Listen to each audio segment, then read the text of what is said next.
two, one. Welcome to the Lightforge. This is Adwicta.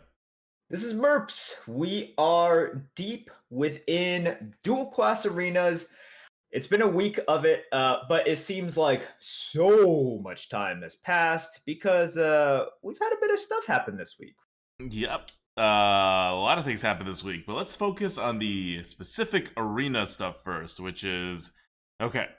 From what we were telling you about last week, everything we said was going to happen happened. There was some doubts about whether the bucket system was actually going away. It did go away. Dual classes happened like Blizzard said it happened, and Standard was removed from the arena with the exception of Rag and Sylvanas, which are now in the arena, but no other Hall of Fame cards. Just those two. Yeah. So that's the card pool in the arena right now. On top of that, something else is happening, or maybe something's not happening, or maybe that's just how the odds work when you take Standard out of the arena. But there's no, like, if you talk to anybody about it, it's pretty obvious. There's no class cards being offered right now. There's like no removals. People are drafting like all neutral decks. We've all done a few drafts in this meta, and it's not that you're not offered any class cards, but you can very easily go through an entire draft and not take any and be fine. So by the algorithm, well, not the algorithm, it's just really like running the odds. You should be offered something like 10 class cards over the course of a draft right now. Out of your 30 cards, 10 of them should have a class card be offered to you. And I don't know if that sounds right, or if that seems like high. And right now we're actually getting offered even fewer than that. So if that's about what people are seeing, then that's right. Then that means the class card bonus and the spell bonus and all of that have not gone away. If we're actually seeing is significantly lower than that, then the class card bonus or the spell bonus went away also, and we weren't like informed. Yep.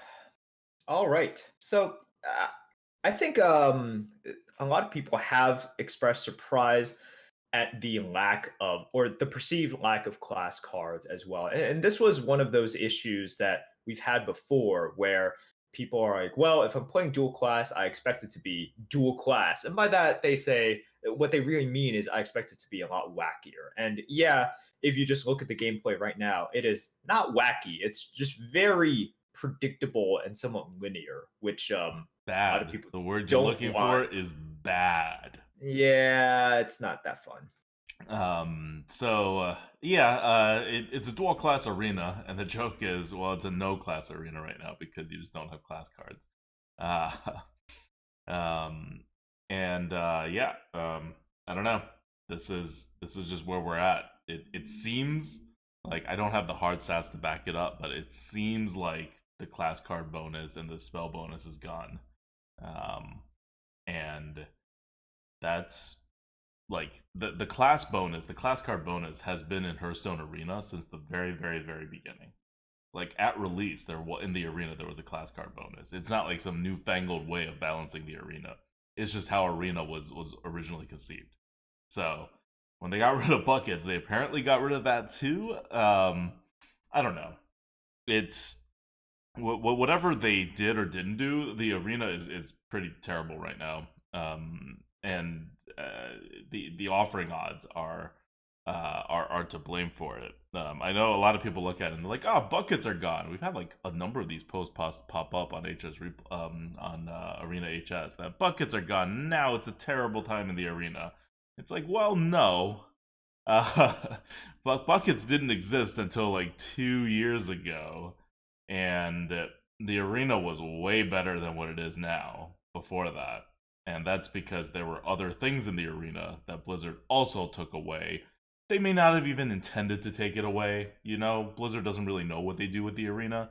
So it's entirely possible that the message from the development team is take away buckets, and then whatever team actually implements the change is like, okay, we're going to take away all of this stuff in the code. And, stuff happens. But this is certainly part of the issue is that buckets went away, and now stuff is more linear. But another part, I would say the larger part of it, is that somehow we're just getting all neutral cards. And that's not how the offering odds work mathematically. Yeah. Um, and once again, this is one of those events. When you think about arena events, this is probably the biggest one that people think of, if they think of one at all, right?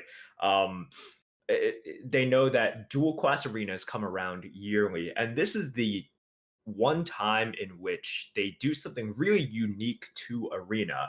And I think a lot of people look forward to it. I think a lot of people have certain expectations for it, and inevitably they end up being a little bit disappointed by something, just because this is one of those events where if you are really hyped for it, if you're really looking forward to crazy wacky stuff, it's easy for you to be disappointed in something that you're really really really looking forward to.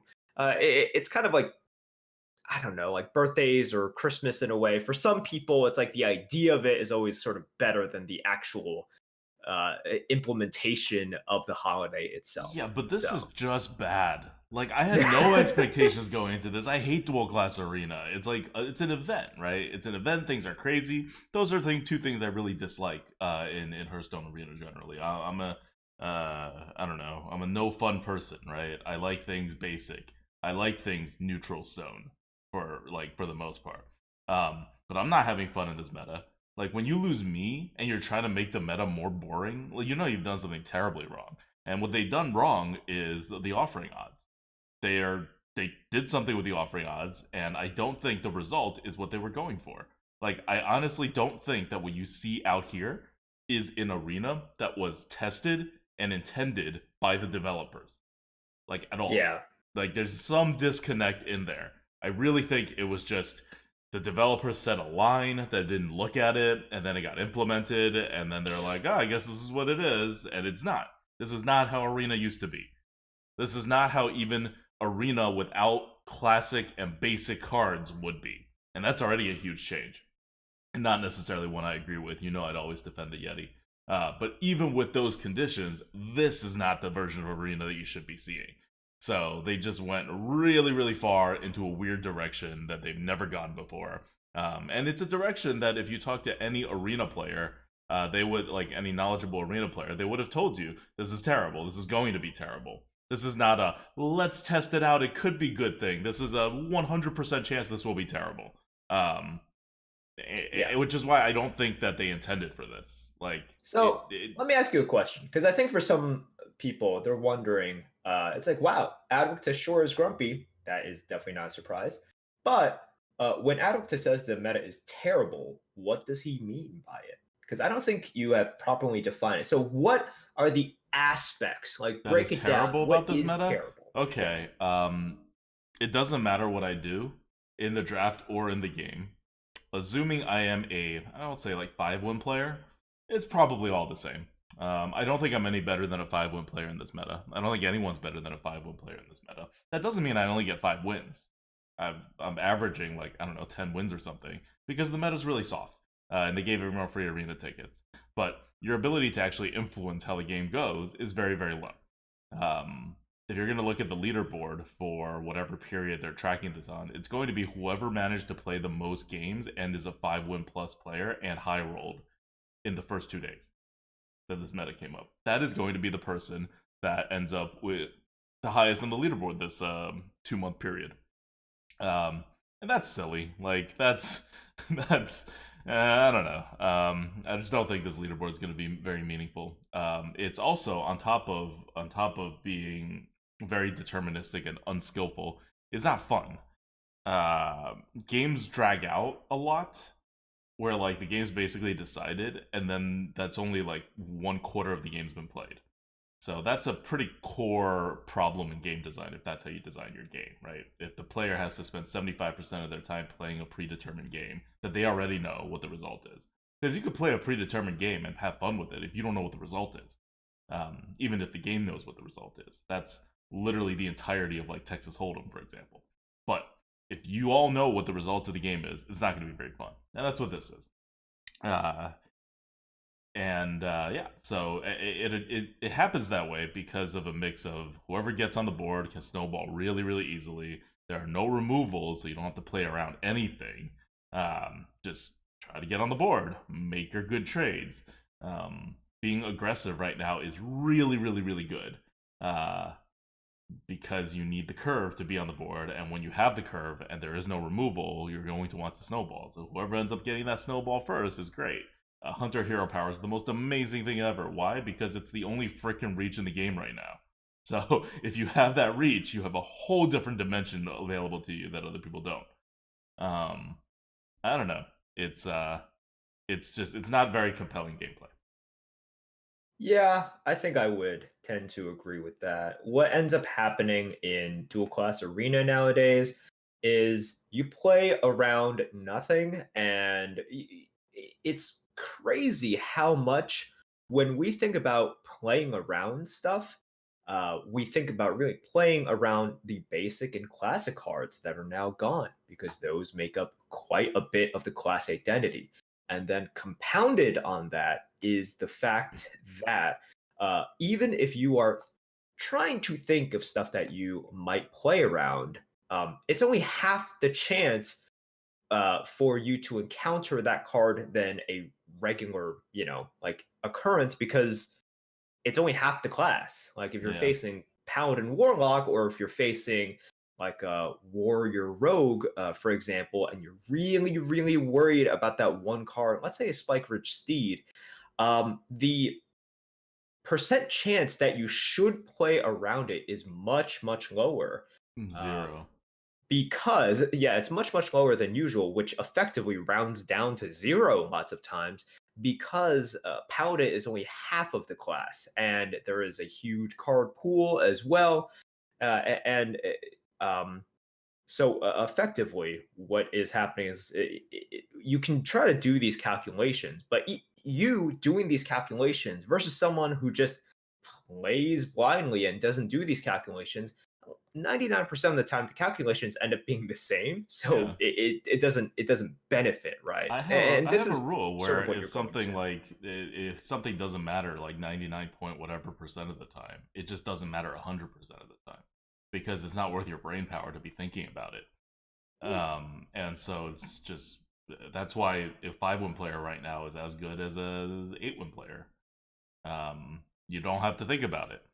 You may get that less than 1% edge if you do think about it, but really, why do you care about that less than 1% edge? In theory, right? In theory, you should have better things to think about of how to win the game, but in reality, there's nothing else to think about, so you might as well think about that with your rope time. I get it, but it's very, the rewards are so little. Um, Agreed. All right, we got 2 more weeks of this. Woohoo! I mean, the game has 2 more weeks of this. I don't know that I can stand to play this game for 2 more weeks in this. But we'll see. There's always a chance that Blizzard patches, right? Makes things better. So also right now, what's probably happening is micro adjusts probably aren't even in. Not that micro adjusts are going to like help all that much because it's not like the class imbalance. It's dual class arena. You have 72 classes. It doesn't really matter if the class imbalance is significant, right? You'll still have plenty of choices. Um, so I don't know how much dual class micro adjust actually getting in the game is going to fix. Also, each class like they can only micro adjust by class, not by like hero power. So that means the classes are probably not that far apart right now because half the class, right? Half of the class is not the class. Half of the class is in the hero power in this mode. So we're just in a screwed kind of place. Um, what I'm hoping is that Blizzard somehow has a sliver of attention that they're still paying to the arena. And we will explain why that if they used to pay 0.5% attention to the arena, they're probably going to be paying like 0.0001% to the arena now and for the next 2 weeks. Um, but if they even pay a little bit of attention to the arena, maybe they can make the rules updates or like fix the rules really to bring back the class card bonus and the spell bonus, or just collapse the class card bonus and the spell bonus into one. which is what I was always in favor of, but whatever. Just something, right? So that when dual class arena goes away and some of those problems go away and the remaining rotation stays, that you can at least have what they imagine the arena to be for the month of November. Um, we're screwed in October. I really don't think they're going to be able to do anything for the next like 2-3 weeks.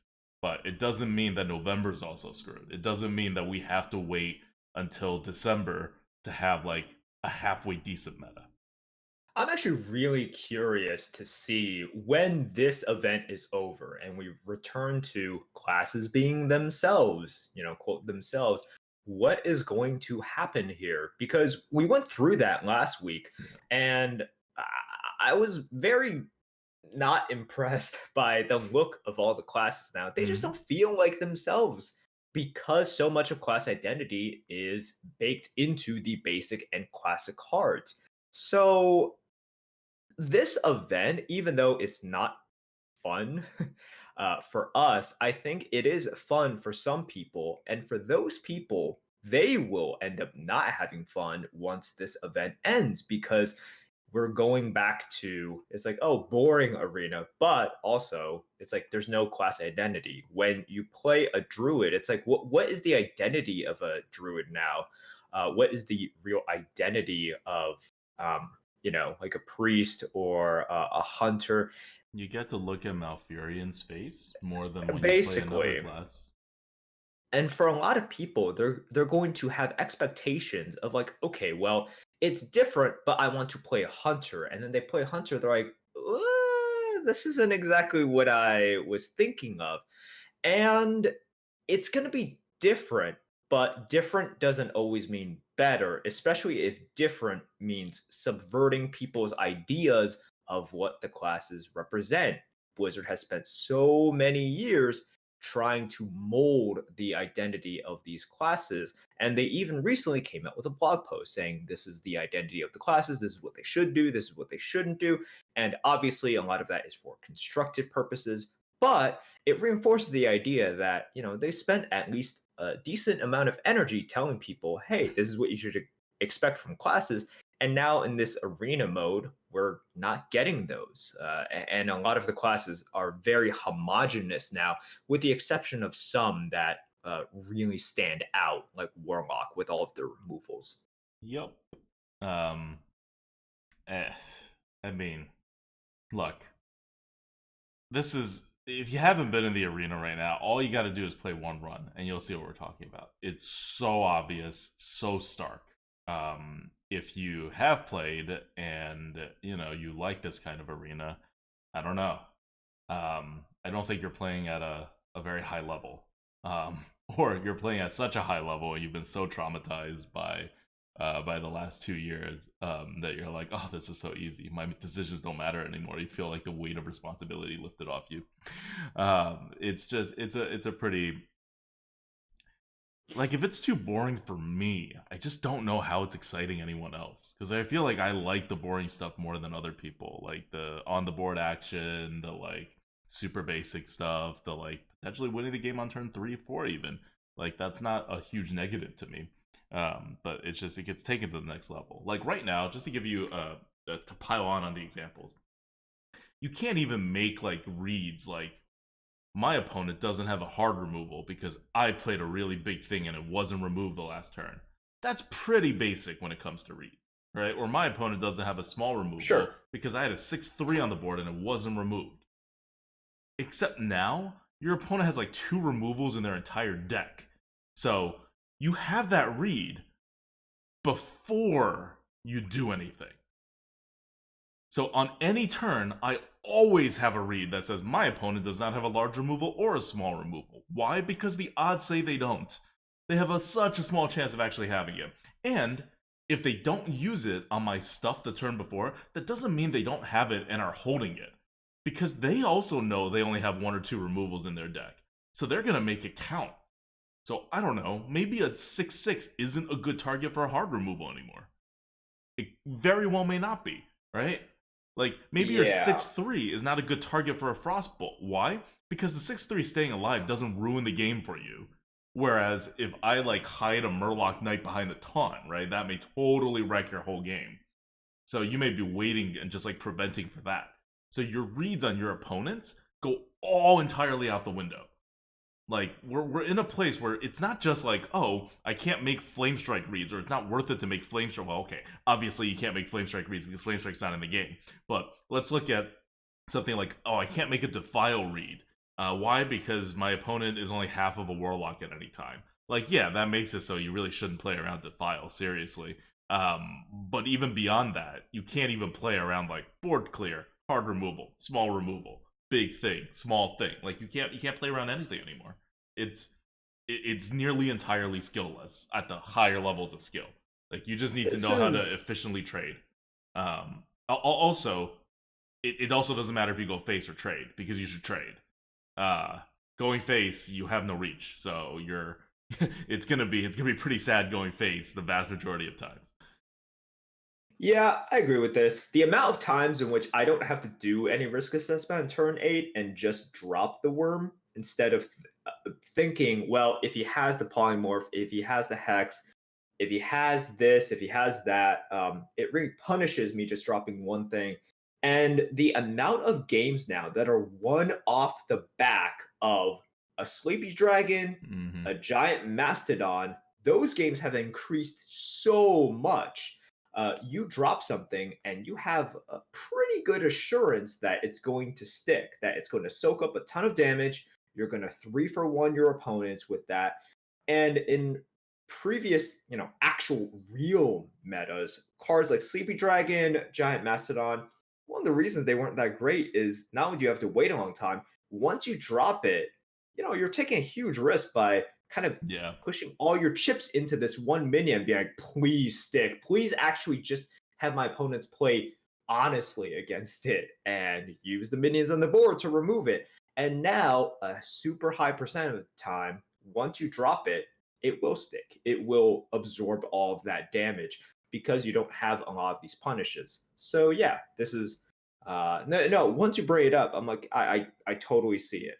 The amount of times in which my opponent or I have won with something we feel is pretty, Mediocre mediocre card, or but they're or, or, like or big. below average. Yeah, it's like a giant mastodon. No one's like, oh my god, giant mastodon. But no, the amount of times that wins the game or it positively influences the game is so much higher Yep.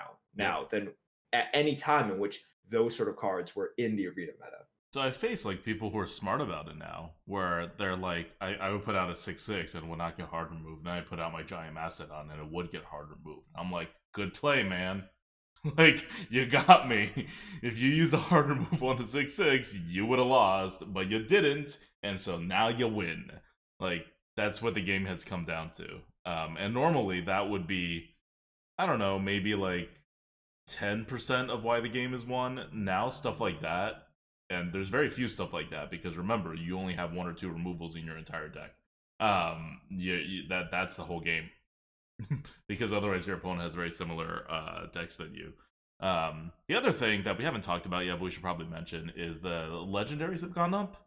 I don't know why. I don't know where that comes from, but the amount of legendaries you see in the arena has gone up from where it was before. I think you're just getting offered them more often. Um, so yeah, I don't know. You take swings and you generally make them go down, right? And you make them more snowbally, and then you throw legendaries for the swing. So now you have an even less skill based meta. Right. Your swings aren't just coming from sort of like primordial drakes, right? Right. They're coming from like you're making the peaks even more high. Yeah. So it's like okay, you're it's like you take away stuff like oh, there's consistent primordial drakes in the meta and you're saying, "Oh, you're going to slightly increase the chances, like slightly, but like significant for the base amount of seeing something like a Sunkeeper Tarum, Yeah. of seeing, just these stupid legendaries, or because legendaries on average are really clunky and they suck.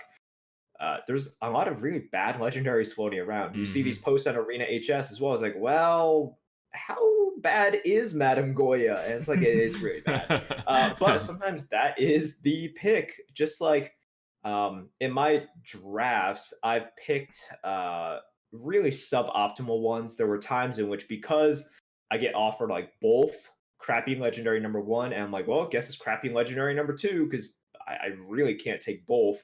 I've taken the Prince Valinar, the 4 mana 4/4. I'm just like, Mm-hmm. ooh, okay, That's almost vanilla good. stats. Yeah. I will take this. Yeah.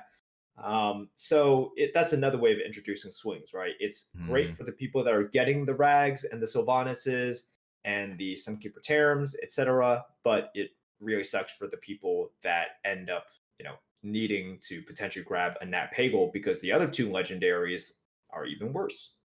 Yep. Um, yeah, and the buckets are gone, right? So you're less going to get these high synergy decks, and that's another way of causing swing. So at least with synergy decks causing swing, it's like more interesting. Now you're down to single card swings for the most part. Dragons do work. Dragons work in this meta. Elementals are okay.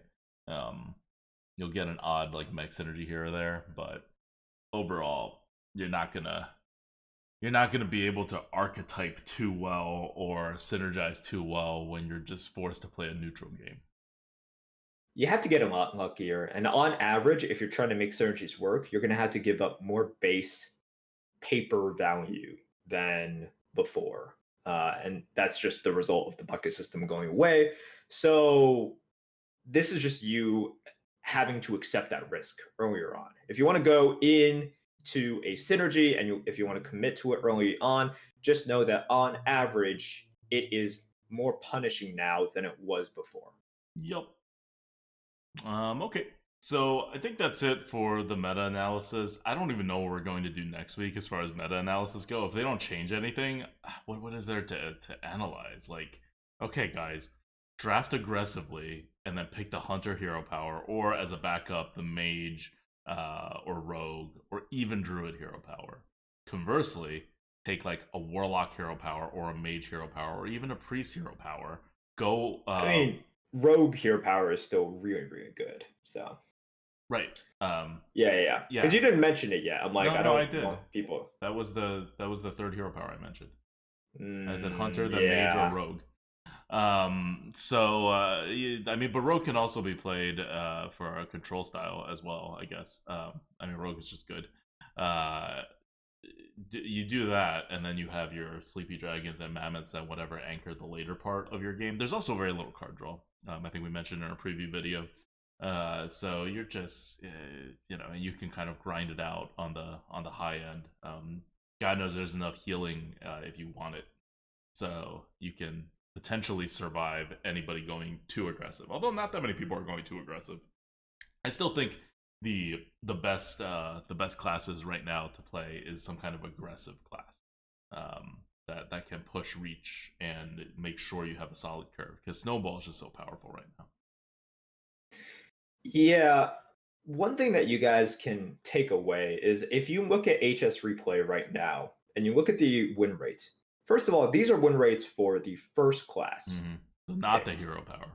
This is not the hero power. It's not the more important aspect of the dual classes because you have two classes, but you've taken the hero power of one of the classes, which means that's the more important class. That's the more class identity portion of the two classes. So this takes the lesser of that. It's the class that is picked first. And let's just go down the list at 54%. Number one right now is Paladin, followed by Warrior, Priest, Warlock, Shaman, Druid, Hunter, Rogue, and Mage. Mage bottoms out at around 45%. So you're looking at 54% to 45%. It's, kind of respectable. And Mm-hmm. you do notice a common theme here in that the classes with the lowest win rates are the ones with the best hero powers. Yep. These are the most useful hero powers, and no surprise, right? What you're doing is you're taking that hero power out of the pool. You're taking out the rogue hero power, the mage hero power, the hunter hero power, and these are, like Advocate says, just really useful hero powers. So even though you might be thinking, well, I'm getting beaten by a ton of rogues. It's like, yeah, you're getting beaten by a ton of rogues, but they have the dagger, and the dagger means everything here. And if you just look at the top cards, the top performing cards in Paladin, which is the number one class right now for the first class, the base class, you can see that it backs up the theory that this is a pure sort of tempo meta, snowball meta. Like if you look at the top deck win rates, and I'm taking out like legendaries Mm, or kind of just crazy, cards. Number one is Fell Reaver. Surprise, surprise. 5 mana, 8/8 is pretty good. Number two is Muster for Battle, the good old, original OP turn three play. We have Vine Cleaver. We have Zombie Chow, Cog Hammer. So these are cards, and then you actually get like Ship's Cannon is within the top win rate cards. Death Speaker, Shielded Minibot. These are cards that you can see. It's like, okay, it's get out onto the board early, out tempo your opponent, have options, capitalize on that, and that's how you win. It's it's the simple as that. weapons.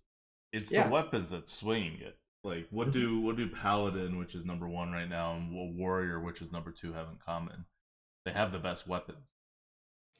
Warrior has really good weapons. I would say Warrior has better weapons and also more plentiful weapons. And then Paladin has like just Paladin has really good. Vine Cleaver Yeah, and I mean, Muster. Like it's those are really both good. rare and they're Yeah. game changing. No. It's really good. But Warriors have like more options, right? And also, I would say Blood Razor is just as good as those. Yeah, yeah. Blood Razor is ridiculous. And then, so what you have uh, as well in these classes is just, at least for Paladin, really solid ways of getting onto the board early, Mm-hmm. and then you can keep it with like your Keeper of Voldemort, etc. So that's kind of where we're at. Like, no matter what you play, know that this is the um, sort of the bread and butter way to win in today's meta. Get out early. If you're able to dictate trades, man, you are so far ahead. And if you, for example, as a paladin, are able to get a Spike Ridge Steed on a pretty, sizable minion, you just won the game. There's no polymorph. There's no hex. There's no silence effects at all. There's like no silence effects. Silence was something that they printed in classic and basic, and with the exception of um, Cabal, Song Stealer, and Priest, you really don't have silence cards anymore. So that's it. Your Spike Steed is going to stick around and like 10 for 1 your opponent, and that's the game. Yep. I mean that's all. That's the meta. It's not going to change unless they do something about it, and they're probably not going to do something about it. So let's. Do you have anything else to say before I talk about why they're not going to do anything about it and why we're so sure they're not going to do anything about it? No, that's pretty much it. And guys, I don't want to be a super downer. When we say stuff like this and how we're not enjoying it, it's because we are obsessive, like sort of players that really want to see the risk assessment and this and that. I'm sure a lot of people out there are still enjoying it, and we certainly don't want to take that away. But when we evaluate, sort of, is this a good event? Our evaluation comes from, it's like, okay, well, it does this sort of further the idea of the arena, and no, it does not. I think it takes away from that, so that's why we're down on it. Yeah, this is like, in my opinion, the least fun meta. Yeah. I don't know if it's the least skilled meta. We've had a number of very unskilled metas in the past with events, but it's the least fun event on top of the normal event issues that that event metas face. I'm just really hoping that in 2 weeks, 2.5 weeks, when the event ends, that they fix some of this stuff so it doesn't ruin November for those of us who like a less eventy kind of meta. Um, which I think is the majority of like at least good arena players. Uh, that the events don't last for super long. I remember there was a time where we like kind of like softly like took a poll about whether people thought that the 3 week like Taverns of Time event meta was too long, and most people were like, yeah, like 2 weeks would have been good. 3 weeks is a little long. 4 weeks would be like terrible. And this is a 3 week event, and it is there's not even a craziness to like absorb the way a normal Blizzard event meta would have. This is just like absence, right? Absence of stuff is what defines this meta. Yeah.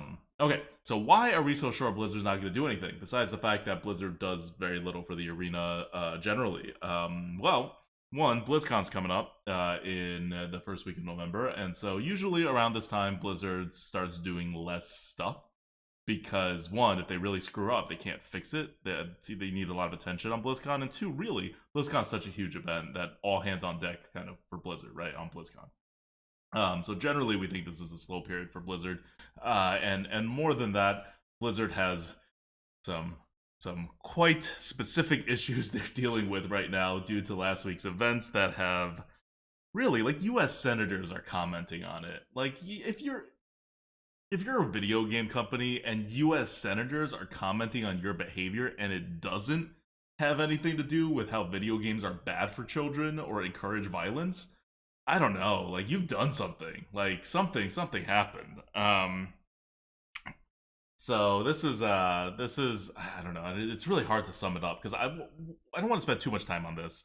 But do you want to sum it up? Do you have like a good like 2 minute summary of this? Yeah, sure. I'll give a 2 minute summary. So, if you guys are not aware of what is going on, here is sort of what happened.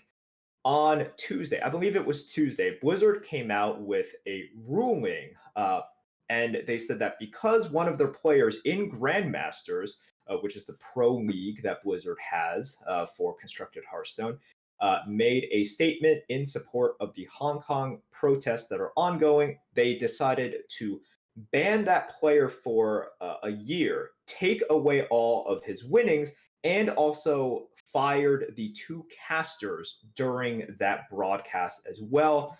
This created a huge amount of controversy, a lot of outcry within the community, with very prominent Hearthstone people speaking out against that decision as well. This continued for the rest of the week until Blizzard came out with another statement on Friday that effectively said, hey, on further thought, we are reducing it from a year ban to a 6 month ban.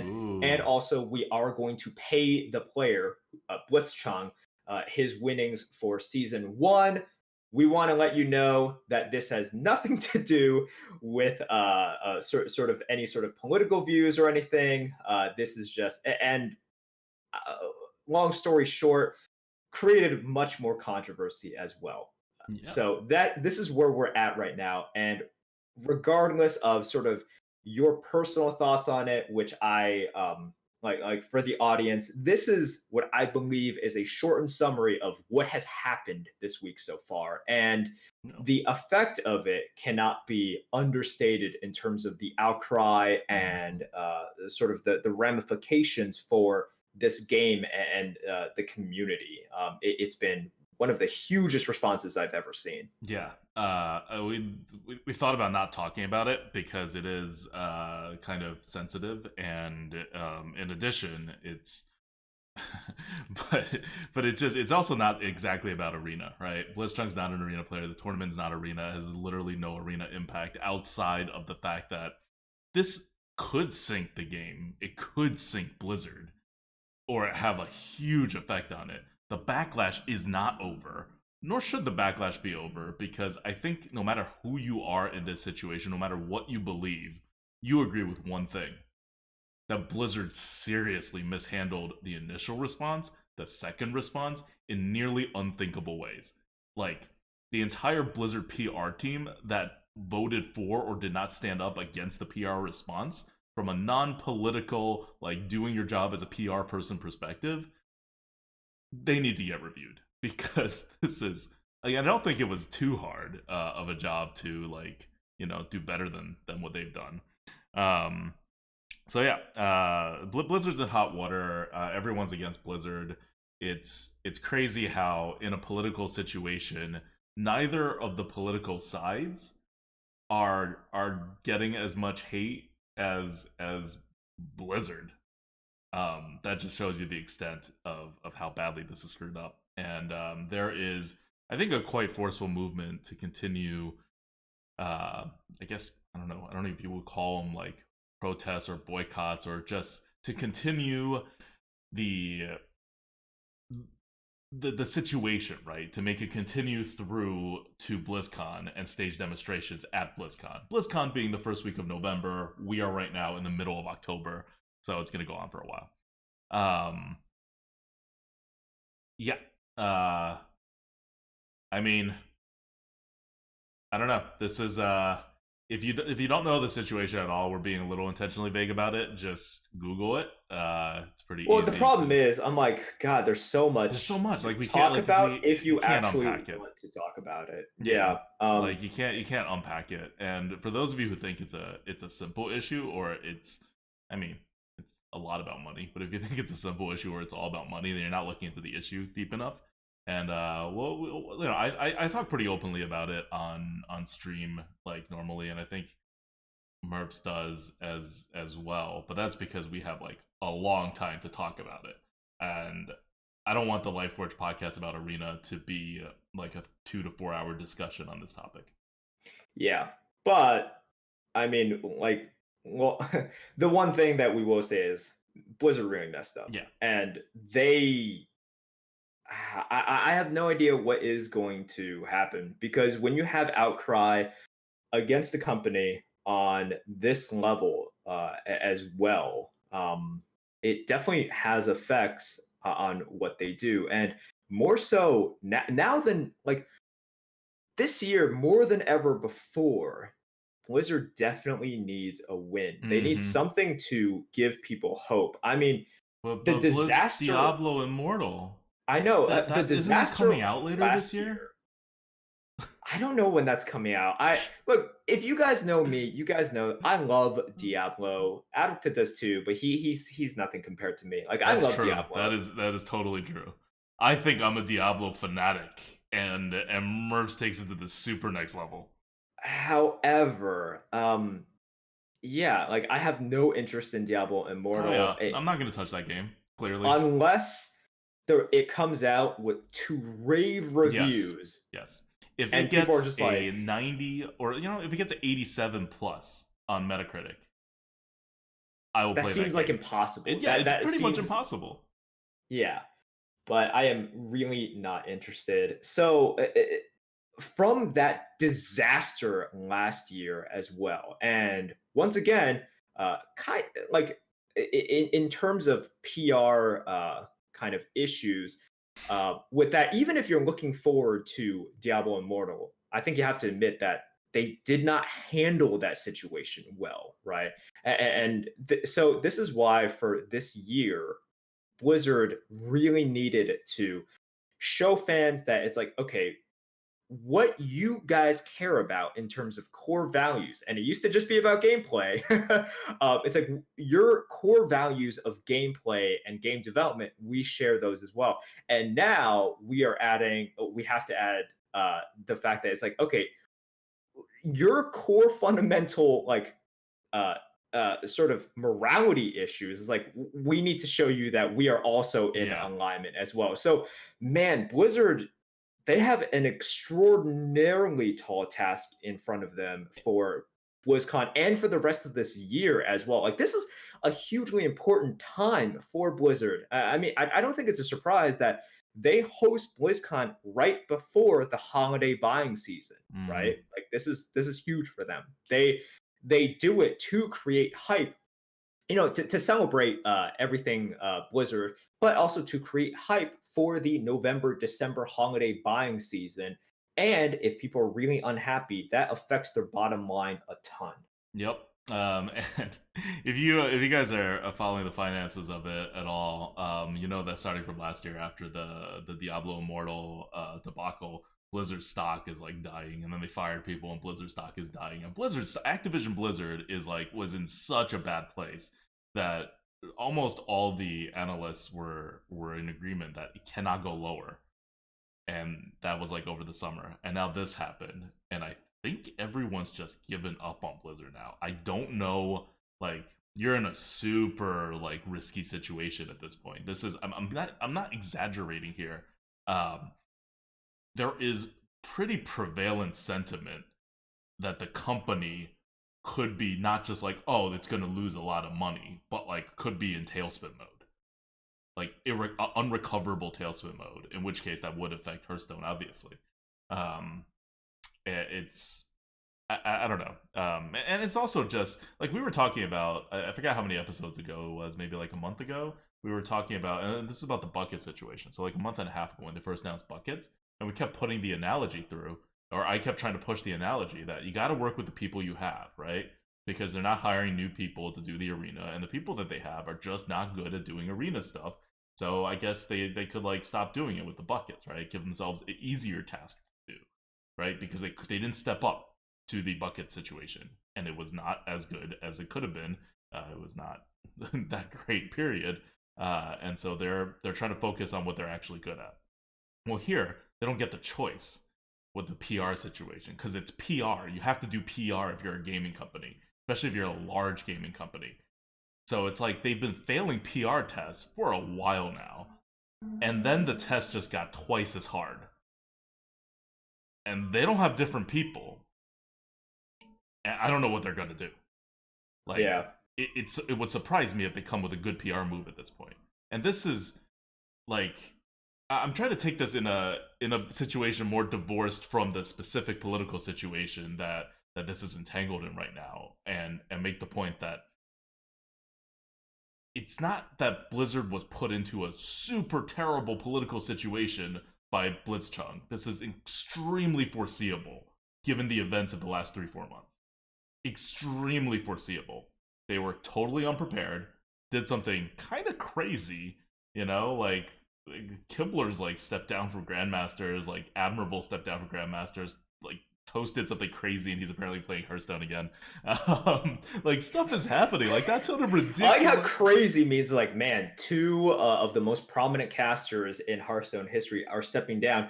Also, someone is playing Hearthstone again. Like that's insane. But it really it's pretty insane. And they were just totally unprepared for it. And it did not have to be this situation, is my point. Like anything big, their PR team, I don't think was ready to handle. And Yep. I don't know that they're going to be ready to handle what happens afterwards. I was really, really expecting a much better follow-up statement than what they provided.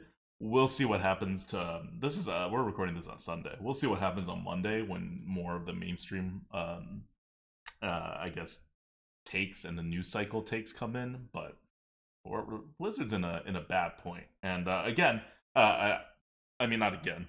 I do want to emphasize that this kind of stuff, this controversy and whatever, is all coming from Blizzard at the top, right? Like, it has nothing to do with the people who are making decisions on what's happening in the arena. They're not the PR team, and to whatever extent that part of them are the PR team, they're not about this kind of PR, right? This is like top corporate level PR stuff, or like tournament level PR stuff, not like what they're dealing with.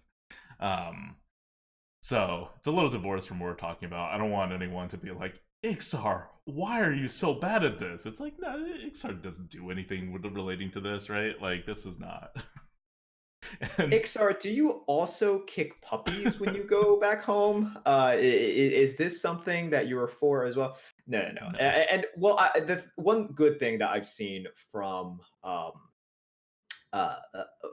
this whole sort of uproar is that people every once in a while do try to remind other people. It's like, hey, Blizzard employees are not like the people that have a say in this. Like most Blizzard employees are not, and also the people that make the games that you enjoy as well. It's like we don't know what they think and everything. This is from the highest levels of not just Blizzard. This is Activision Blizzard, right? Like Activision Blizzard. Like when we talk about Blizzard, some decisions are made from Blizzard. This is an Activision Blizzard decision. Yep.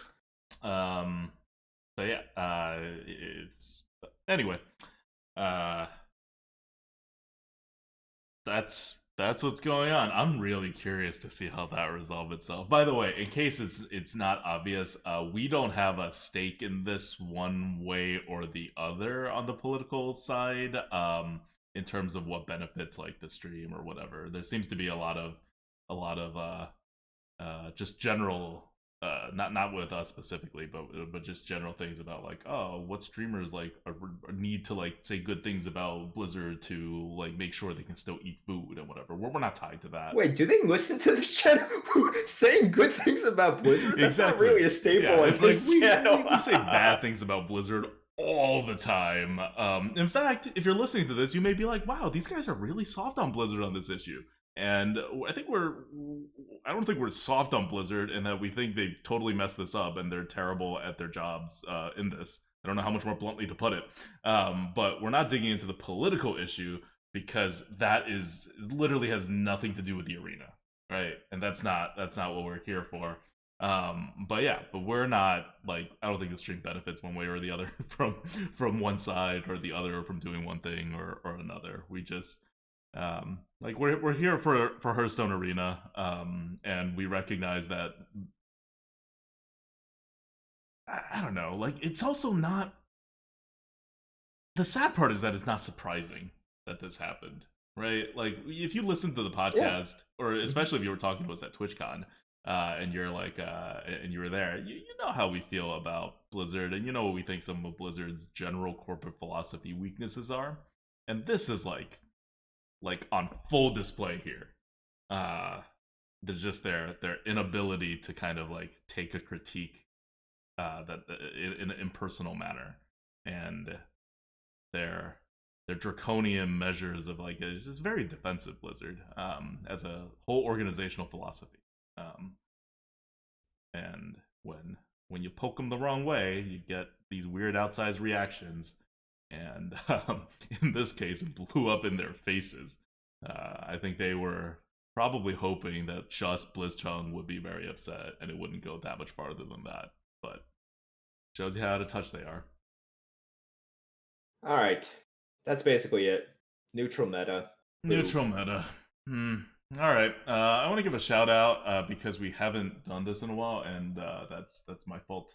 But we have a patron, patreon.com/grinninggoat, and it really helps us and supports us. It's our base of funding for the stuff we do, and we are like, if you follow the stream, you know we're kind of like not as big as we used to be before. I think the Lightforge podcast is like roughly the same. Like it's definitely, to the extent we're below our previous highs, we're like still more than half the size of it. Whereas like I think our YouTube's actually the same size too, but our streams are going down a little. The number of subs we have is going down a little.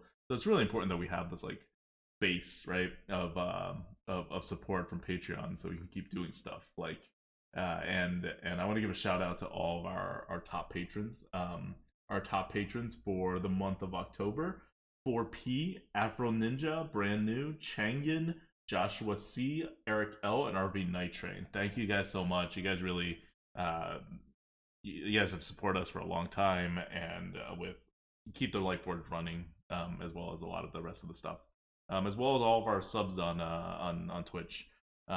If you're listening to this and you have a Prime, like a Twitch Prime subscription, just waiting, please consider sending that our way. All right. Give us your money. Yeah, we would appreciate that. So anyway, thank you guys so much. It really means a lot to us, and we will we'll see you next week in the Lightforge. I honestly don't know what we're gonna talk about on next week's Lightforge, because this is also not a very good meta to like learn stuff in. Because normally when we run out of things to talk about, we talk about basic arena stuff. We can talk about something real basic. Yeah, but not the like actual counting basic set, because that's gone. Poor Yeti. Okay, until next week, this is Adwicta. Bye, guys. Bye.